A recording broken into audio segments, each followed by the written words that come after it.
What's up, y'all, and welcome into the Jack Vita Show. I'm Jack Vita, here for some more Deal or No Deal Island coverage. Okay, guys, we got a big one today. Boston Rob, the exit interview. Now, this is a little different from the other exit interviews that we've done. This is actually pretty cool. We did a roundtable. Rob essentially did a 30-minute press conference with me, and I think there were about 7 or 8 other reporters. So there are a couple people I was really excited. It was like we're doing this cool collaboration, and I'll try to link to their work on the webpage. Mike Bloom is somebody who's on here, and he's with Parade Magazine, I want to say. And Mike is actually the first person who showed me how to get my podcast started like 7 years ago. So really fun seeing him on here. Beyond the Final Cut podcast, a really good new reality TV podcast that actually just started within the past month or two. Angelina does a fantastic job over there. So we each got to ask a question, and it was a little roundtable press conference.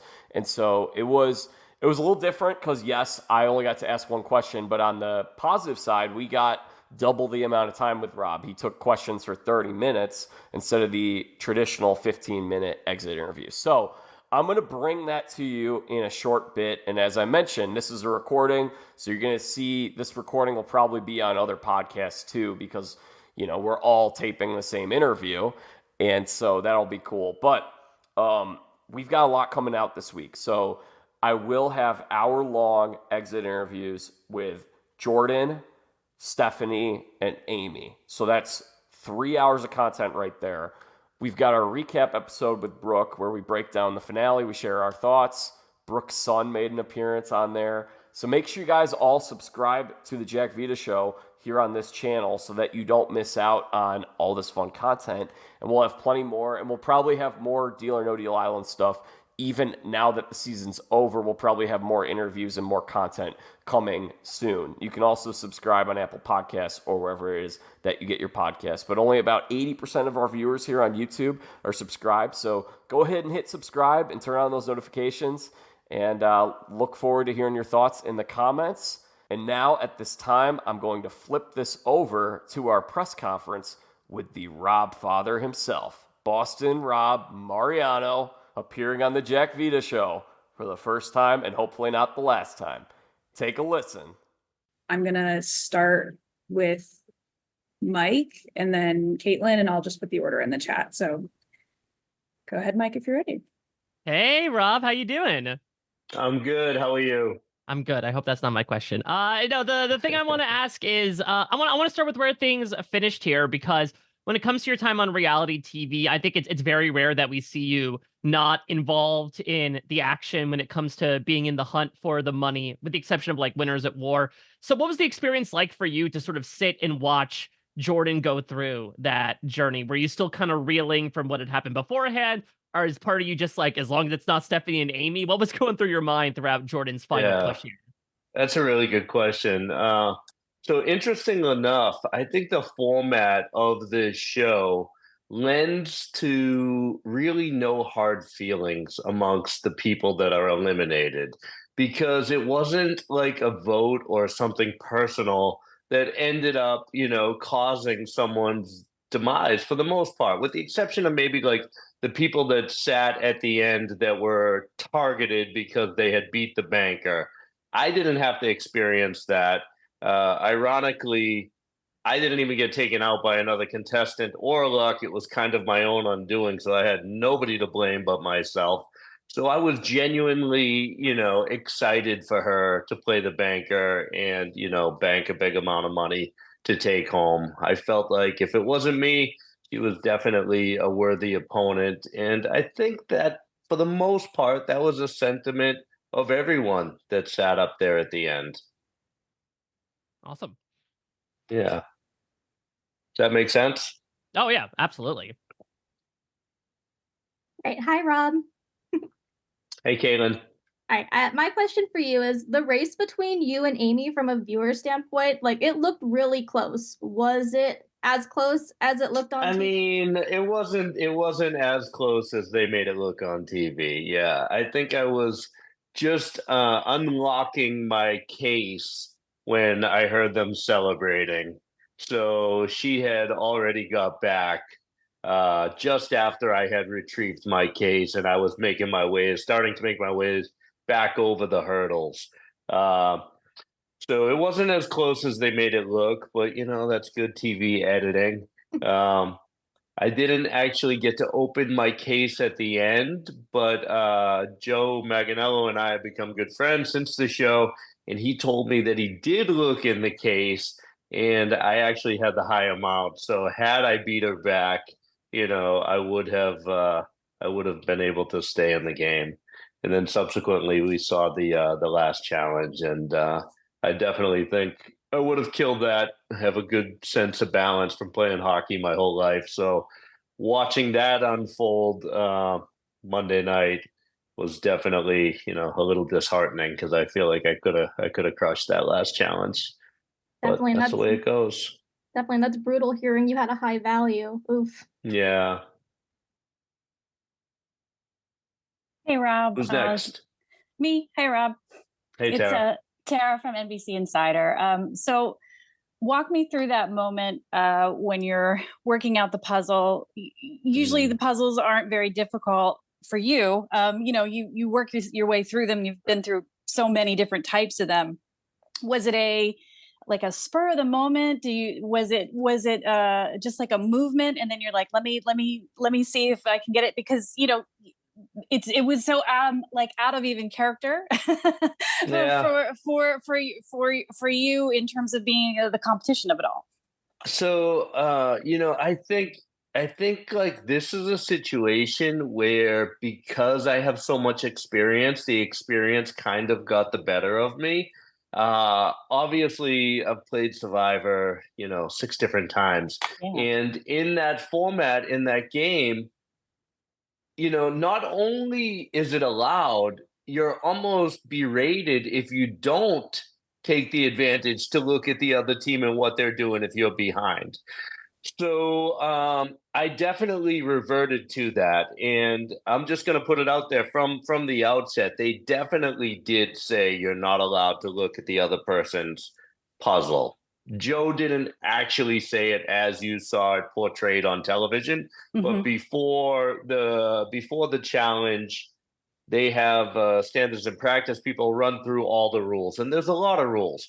And a lot of times in those situations, you're kind of half listening to the rule, and you're half like looking to see what the puzzle might be, what the maze might be, because like there's little clues that could give you an advantage when it starts. So I'm half listening.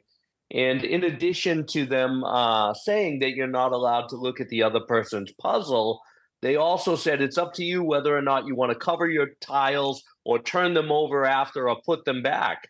So I heard that, and to me, that's kind of like indirect conflict with like you can't look at it. Like, what would be the point to turn them over or try to hide it if no one can look at it? And as it turned out, Amy was actually in the maze, and she had turned around and was coming back out of the maze because she didn't turn her tiles over. This is what she told us anyway, and that she was going to turn it over.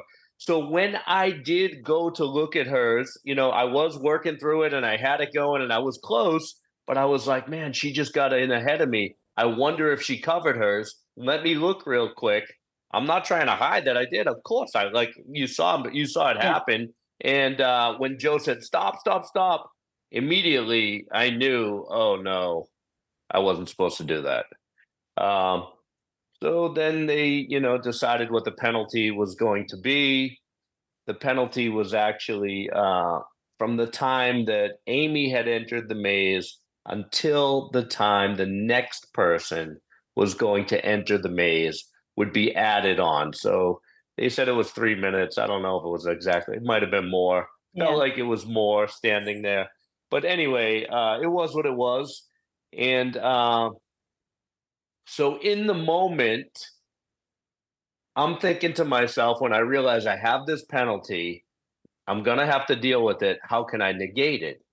So immediately my brain goes to, okay, if it's at the amount of time since Amy went in until the next people go in, as soon as they say go, I'm just going to tell Stephanie and Jordan what the answer is. I'm going to tell them the answer is 75. So there'll literally be no time. And then I'll be right in there with them.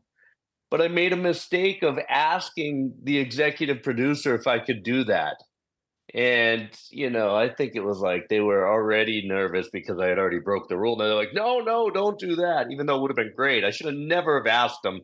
I should have just done it. And then, it could have been a lot different.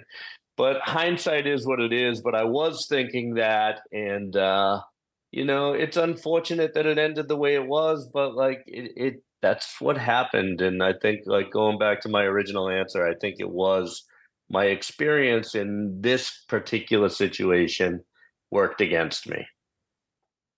Thanks for that. Yeah.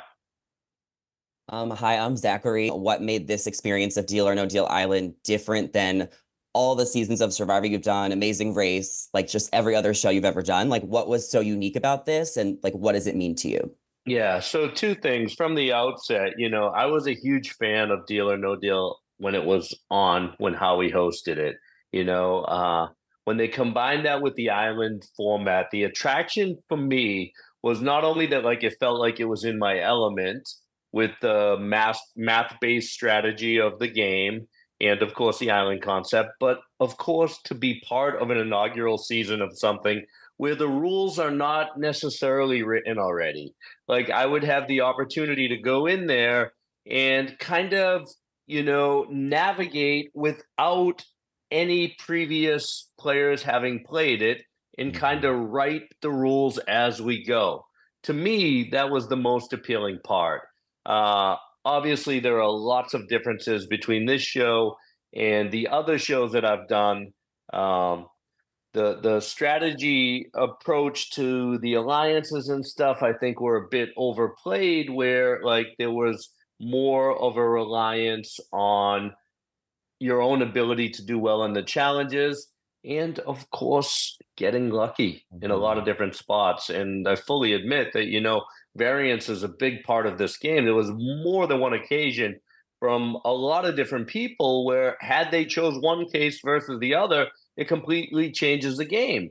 And that's the same situation in Temple when you're playing the banker, right? Like, because it can always come down to a 50-50 like flip, whether or not you have the right case, a good deal or a bad deal. It's always going to come down to that if you understand the math of it. So the fact that you're not able to control everything, meaning that you can't control getting immunity and control the bottom and control the vote, something is always going to be out there. At first, I was like super irritated by that, because it's like, man, there's so much left up. But then I realized, like, there's a lot of genius behind it too, because you can't hold everything, and everything's constantly in flux. So from an audience perspective, the fact that, like, you'll never know what's going to happen week to week. It's not like in Survivor where you have like a strong alliance and that alliance is going to march to the end. In this show, it's always going to be up in the air. That was a lot of fun to participate in that. So I don't know if that answers your question directly, but kind of like roundabout. Love it. Thank you. Thanks, Zachary. Hey, Rob, Jack Vita from the Jack Vita Show. You've been on Hey, TV Jack. for a long time. You've done a lot of these shows, and I Yeah. gotta say, this is one of the most emotional I've seen from you after you've lost. Very emotional upon your exit. Just curious, where does this one rank in terms of gutting losses and defeats?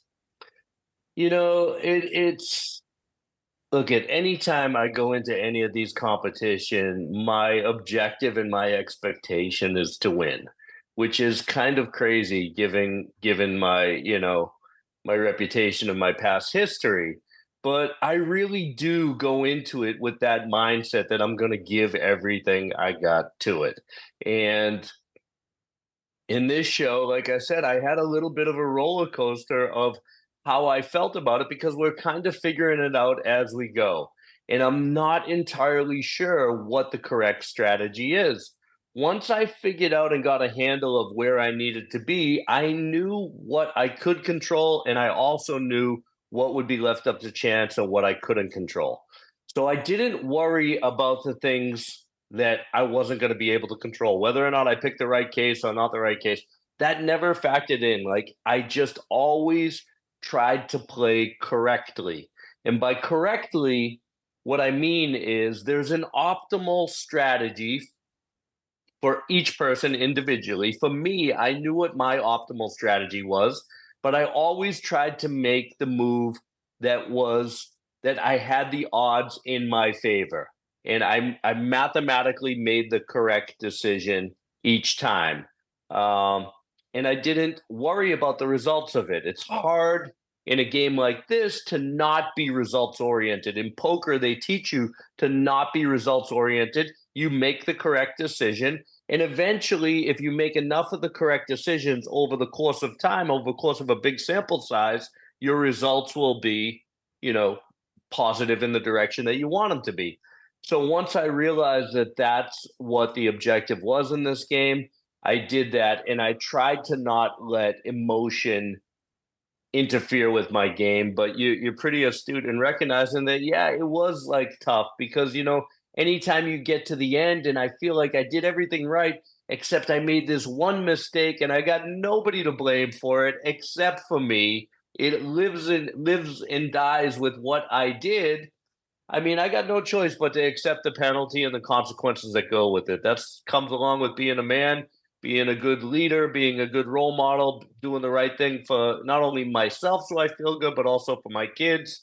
And, I accept it. I accept it. I made a mistake. I'm human just like everyone else. It wasn't malicious or intentional, but I made a mistake. So that's it. Hey Rob, my name's Angelina from Beyond the Final Cut. Thanks for having everyone here today. So coming from like a wellness perspective, can you share like a particular moment where your emotions were most challenged and kind of how you overcame that during the show? Yeah, I think like a lot of times going back to the last answer, I say like in a perfect season in a vacuum, like if it was a robot playing the game, you would take all the emotion out of it. It's difficult to do because you're playing with other people.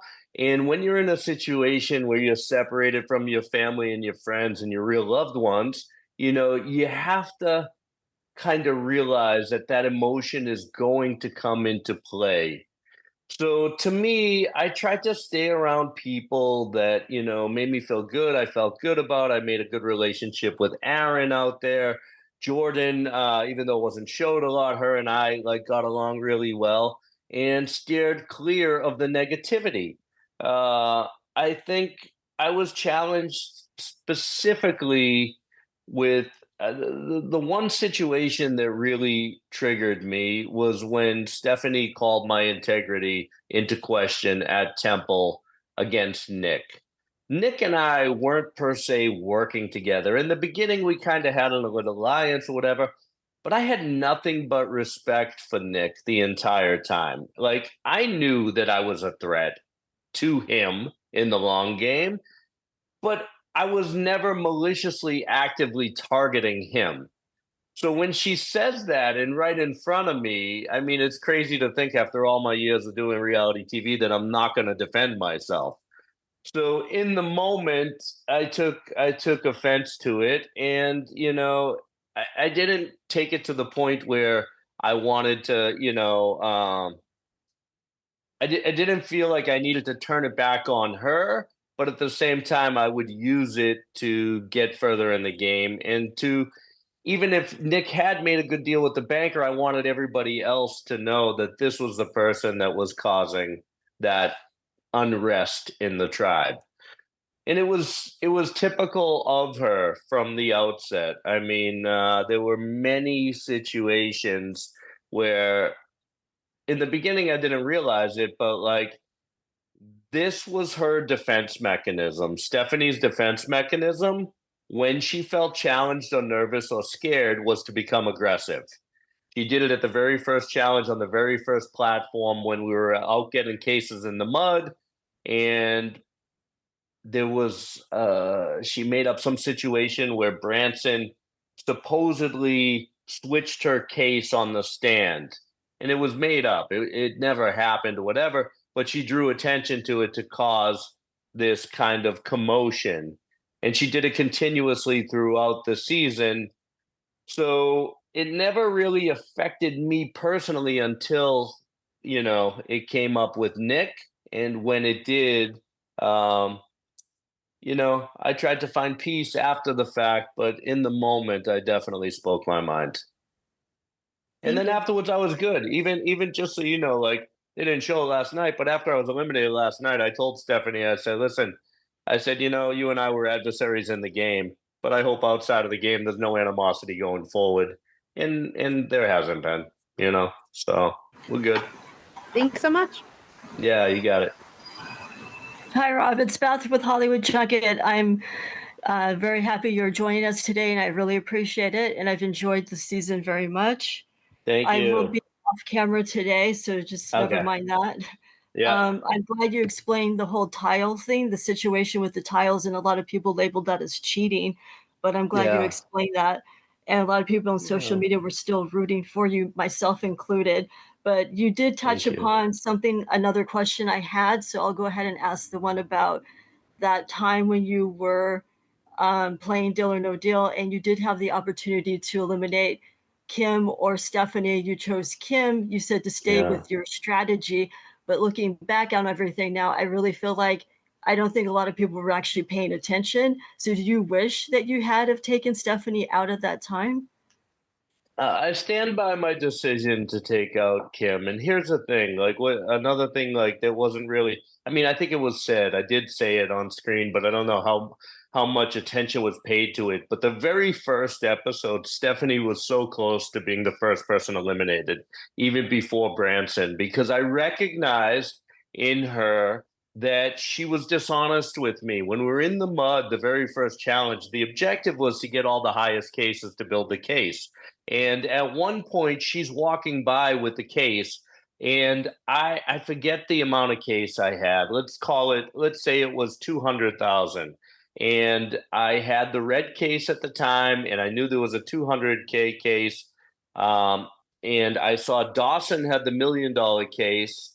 And once I saw Dawson had the million, I said, "What do you got in your other one?" And he said 600.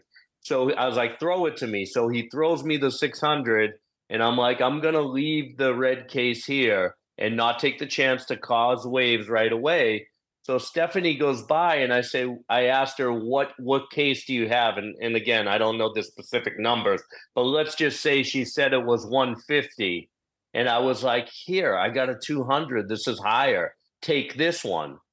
And she said, "No, I'm good." And I was like, "What do you mean?" And she's like, "Oh, I actually have 250. And I was like, "Oh, so you lied to me right from the outset. Here I am trying to help you to get a higher case, and you lied to me." So I knew that because of that dishonesty, she was somebody that I wasn't going to be able to trust. So I had targeted her early, just with speaking with Aaron, saying that, potentially she should go before Branson. Now, I knew Branson, everybody was on board to get rid of Branson because I planted the idea that because he grabbed the red case and helped Kim, that he essentially is taking a spot away from everyone else. So I'm good at that. Every season of every show, the first episode, somebody will screw up. I'll see it and I'll point it out, and I'll do it in a way where it's going to help everyone else but hurt one person. And I'm getting to your question, but so I had realized that everybody was kind of on board to get Branson, and Aaron didn't want to rock the boat to get Stephanie, so I kind of didn't push the issue, and I let him get rid of Branson had he gone. So we come back to camp, and the second episode we do the arrows, and I win the arrows. Kim goes into the bottom. She beats the banker. She takes out Jamil. From that point until the point when I had to play, Kim was a thorn in my side, meaning that she was actively campaigning against me at every opportunity she could, and vocally to every person, telling them how bad I am, how I need to be public enemy number one, talking about my past history. He doesn't like women. He's done this, he's done that, trying at every opportunity. And like, I even approached her. I was like, "Look, I know what you're doing. like just lay off a little bit, like let me play a little bit. We could figure out a way to work together. And she'd, to my face, she would be like, I'm not targeting you. I'm not targeting you. But at every opportunity behind my back, she was. She was causing more of a problem for me than Stephanie was. I knew Stephanie was a threat, but I stand by my decision at the time. Not that Kim was physically superior to me. I was worried about her beating me in challenges, that I thought she was going to be a better player strategically than I was. But I did think that she would cause more damage. She was more aware of my past experience playing reality games than Stephanie was at that time. And that's why I decided to take Kim out versus Stephanie. And I don't regret it. I stand by. I think that was the right decision. Would you do the Traitors? So what's next for Boston Rob? And if given the opportunity, would you want to be a traitor or a faithful? Everybody's been asking me that question. I watched the first season of the Traitors when Suri won, and I thought she did a great job. And then I watched the most recent season with Parvati and Sandra and Trishelle, and I think they really upped the game. I love the strategy aspect of it. I love the fact that they feed you and you don't have to sleep on an island. So it's right up my alley in terms of that. I actually played a lot of Among Us during the pandemic, so it's interesting. I would consider it. As far as being a traitor versus a faithful. I think I would have a lot to add as a faithful. I think I'd be really good at figuring out who the traitors are. At the same time, I feel like it's a lot more fun to be a traitor, right? But people are going to expect that. They'd expect it either way. So, I mean, I don't know what optimally the correct answer to your question is. But I do think I would be good as a faithful, figuring out, who the traitors are. She wanted to follow up on that because I'm not sure if you saw, but there is some scuttlebutt about a possible season of Australian Survivor that is having a little bit of a battle of the countries, as it were. I know you've said before that it'll take a bit of a change in format to bring you back to the island, but is that something you would consider doing versus something like the Traitors? Micah, I love to stir the pot, right? Especially on social media, as much as I can, with the past contestants. So I did see Sandra posted something about it, and I asked if we could bring our idols, meaning the big totems that they made on Island of the Idols. It's interesting. Man, from an outside point of view, just my perspective, the Australians would crush us, right? Physically, because they play a lot harder game, a lot stronger. It's a lot, more strategic. At the same time, I don't know that they would crush us strategically. I feel like maybe we have a lot of good strategic players in the U.S. I'm not. And then how would that work, right? Because if it's us versus them, that doesn't how does the format work with something like that? Yeah, I mean, it might just be two tribes, heroes versus villains. Then it's really it's not really Survivor. It's more like the challenge, right? U.S. versus Australia, the challenge, because strategically, unless we all started on the same tribe, and then it's going to be divided, and then it's going to be based on who wins more challenges, it feels like it'll just be a pagong.